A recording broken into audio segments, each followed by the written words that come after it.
The next step of the journey of those murals happened in San Francisco. I wanted to see how to do one of those murals in an entire city and photograph in a city like San Francisco, which is only 7 miles range, but which have in the same city from the richest person in the world to the poorest, all within the same city.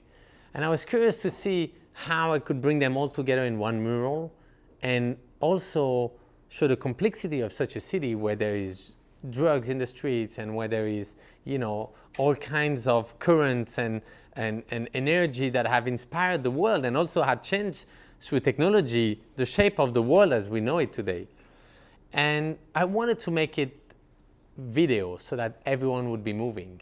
And I think we photographed more than 1,200 people. So for 1 month, we would bring a giant truck that had inside everything, like a full studio that had, the cameras and the green screen and, computers to start laying the mural as we go.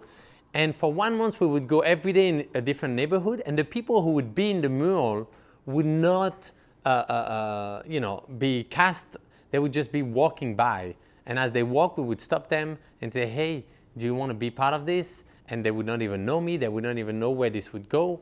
And yet, the ones who want would say, sure. And they would walk in and then decide how they wanted to be represented. That's a really important part because remember, it's not a group photo, it's a group of photo where everyone decides how he wants to be represented. So then each time someone goes out, we print him in small version like that, come him out, put him on a board, and slowly build the sketch of what would be the mural. So it's like a giant puzzle where every day you have to remember that that guy wanted to be photographing someone, that guy wanted to interview someone, that guy wanted to be running, that guy wanted to, be stopping a fire, that policeman wanted to, be on a mission. Everyone come with their own idea and you have to make them all fit together.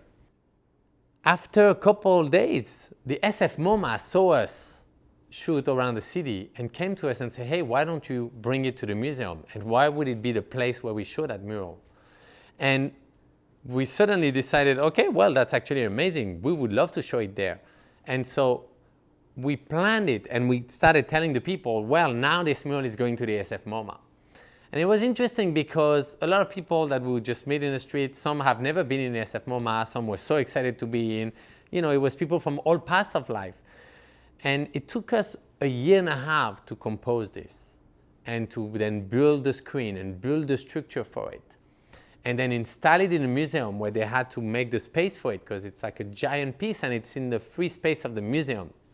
And I'll never forget the opening because on the public opening, everybody came from the mural. They wanted to see themselves in the museum and discover themselves.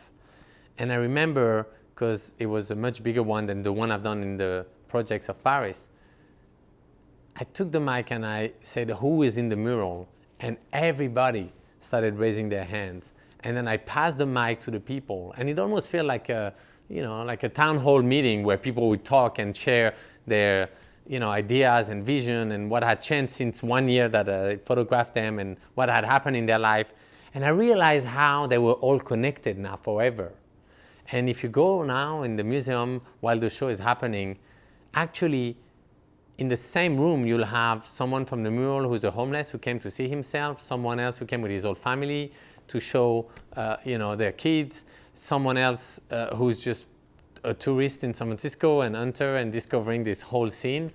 But it made people realize how much energy is still in this city, how much people are willing to connect, but because of technology, we disconnected.